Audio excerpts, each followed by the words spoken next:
Are you wondering if you should drive in Italy? Perhaps you're thinking of visiting Italy and renting a car. Well, today we're going to tell you all you need to know about driving in Italy. And at the end of this video, we're also going to tell you where you should and should not drive. Especially should not. Stay tuned.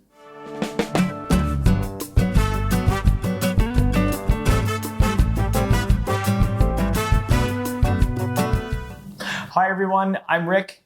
And I'm Andrea. And I wouldn't blame you if you're thinking, should I drive in Italy? Well, today we'll tell you all about you need to know about driving around Italy. But first, if you like travel-related videos, now it's a great time to hit the subscribe button down below so you never miss any future video. Now, before we begin, remember, this video is for information only. We won't teach you how to drive or the drive rules in Italy. So this is for another video for someone else to tell you. Okay. Well, there are no rules in Italy. A little bit. So, should you drive in Italy? Well, let me be the first to say that Italian train system is quite fantastic. And it can take you everywhere in big city from downtown to downtown. By the way, if you want to know more about Italian trains, here's a good video for you to check. Yep. Unfortunately, there are some areas of the country that can only be reached by car or by bus. Well, if you want to rent a car and drive around the rolling hill of Tuscany, these are a few things that you need to know before renting a car. All right, so let's start with your driver's license. If you want to drive around Italy, you're going to need your local country's driver's license and an international driving permit, or the IDP. The IDP is just a translation of your main license into several different languages. Remember that when driving, you're going to need to carry both of your licenses with you. And now let's move to a different topic. The different types of roads. There are several different types of road in Italy, but for simplicity, we will only consider three. The most important one, the autostrada, the tangenziale, and just regular roads. And in Italy, you drive on the right side of the street, so the same as North America, so don't worry about that. And speed limits are in kilometers, so is your car is going to be in kilometers and metric. So what is an autostrada? Autostrada, these are the main highways that connect the country. They have toll, and they have green signage. When you get into the autostrada, you take a ticket that you use when you pay at the exit of the autostrada. You can pay by cash and credit card at the toll booth. Pay attention when you're picking a lane at the toll booth to take the one that accepts the type of payment you're thinking about. So, if you want to go pay by cash, you take the one that takes cash. If you want to take by card, you take the toll booth that takes cards. There are speed limits on the autostrada, and usually it's 130 kilometers per hour, unless there is a different sign that tells you a different limit. Autostrada can have 2, 3, or 4 lanes. On a 2-lane highway, traffic is on the right lane, and you pass on the left lane. On the 3 lanes or 4 lanes, trucks can only use the right lane and the middle lane to pass. A very important thing to remember about autostrada is that you cannot park on it. The most right lane is for emergency only, and parking there is forbidden. You can stop briefly at SOS area along the autostrada, but again, for emergency only. Now, if you need to gas up or you need to use the washroom on the autostrada, you can stop at the autogrill. These are areas you can stop at with gas stations, coffee shops, and restaurants.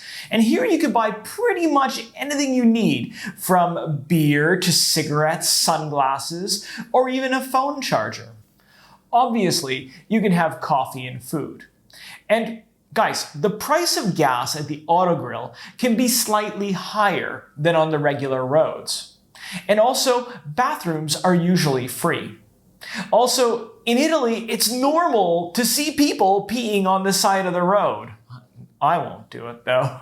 I don't.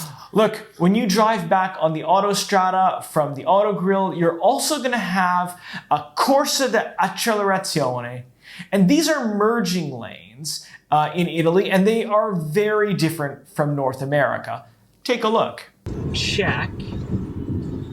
There's a car coming, and then go.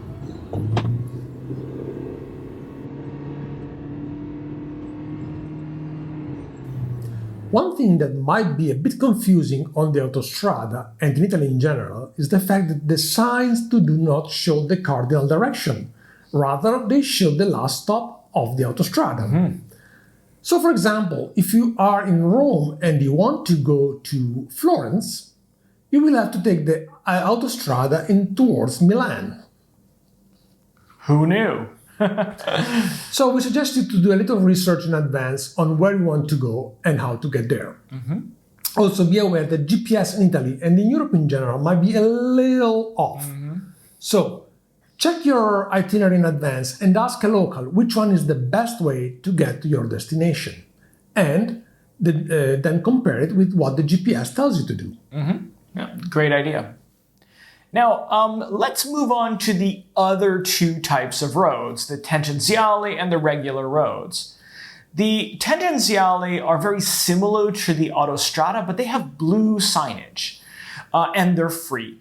The speed limit on the tangenziali is usually 90 kilometers an hour unless otherwise specified. And they usually connect cities or a city to the autostrada. There can be 2 or 3 lanes, and the same passing rules apply. Lastly, there are these regular roads. These are usually 1 or 2 lanes, and they have a lower speed limit. On regular roads and in tangenziali, you can find these things called Velocs. These are these little orange columns with lasers and cameras that detect if a car is going faster than the limit. And folks, be careful because you will get a ticket if you're going too fast, and I just got one. On regular roads, you'll find many roundabouts. These are very common all over Europe, and they're used at intersection to keep traffic moving and flowing and avoid traffic lights. They can be a little confusing at the beginning, but once you get the hang of it, they're quite easy to use actually. Around the city center, you might find a sign that says ZTL or Zona a Traffico Limitato. These are limited traffic areas and you should not enter them unless you have a permit.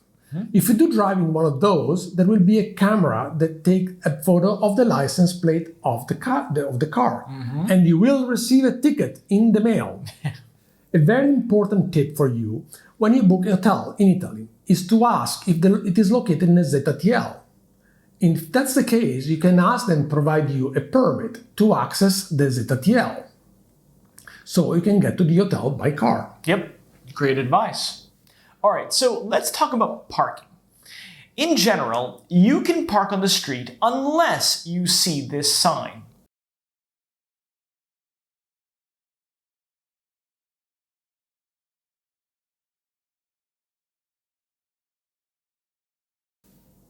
If there are lines in the parking lot, pay very close attention to the color of the lines. If they're white, it means that parking is free. And if they're blue, it means that it's probably paid parking. And if they're yellow, it usually means it's reserved parking for handicapped, special permits, buses, and so on. And sometimes you'll find a sign that says Disco Area. And that means that you can park there for free for a limited amount of time. You'll have to display the time you parked on the dashboard. And many cars come with a little wheel on the windshield that you can put the time that you parked at. Now, if your car doesn't have one of those, you could just write the time on a piece of paper and leave it very visible, so on the dashboard. Pay parking usually has a little pay station nearby. Most of those stations take credit cards, but not all of them. So remember, carry some change with you in case you need them. Nowadays, many cities have implemented pay apps for smartphones. One of the most common ones is Easy Park. We suggest you set it up before your trip, so you will not be surprised. Yeah, it's actually very convenient to use that Absolutely. one. And one thing that always surprised me about driving in Italy is these random checks by police. Once in a while, you'll see a police car on the side of the road pulling cars over at random. Now, if this happens to you, don't panic. It doesn't mean you've done anything wrong. They usually just check your driver's license and the car registration to make sure everything's in order. And sometimes police officers can be a little intimidating because they might be carrying a machine gun, but in fact, they're usually quite polite and friendly. And if you get stopped at night, they also might check for drinking and driving, so be careful. Now, remember we told you where you should or should not drive in Italy. Well, here it is. In our opinion, unless you have some experience in driving in Italy, you should avoid driving in major cities, especially Rome and Naples. Right, so inside the city. Inside the city. So you drive to the city, park, and walk. Traffic can be quite chaotic and they can make everyone kind of nervous. So on top of that, taking a train to Rome and Naples is so much easier than driving. Yeah. Also, we would suggest you not to drive on the Amalfi coast. That stretch of road is very narrow, very windy, and very busy. Yeah. So we would recommend you take a boat tour, like this one we just took. Oh yeah, that was a great idea.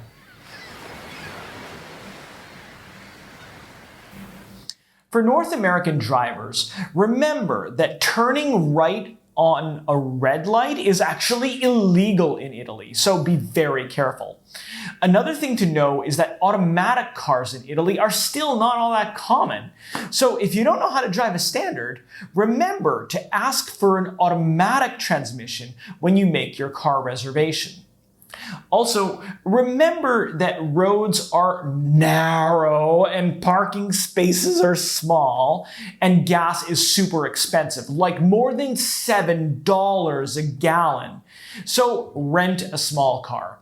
A big SUV is going to be very difficult for you to drive, and Italians can be quite aggressive drivers, and they tend to change lanes often, so be careful. Lastly, if you get a ticket, this will be sent to the car rental company and they will automatically charge it to your credit card. So be careful to set that I told you before. Yeah. Oh, and we'll suggest you to get good insurance when you rent a car here, just in case. Yeah, that's great advice.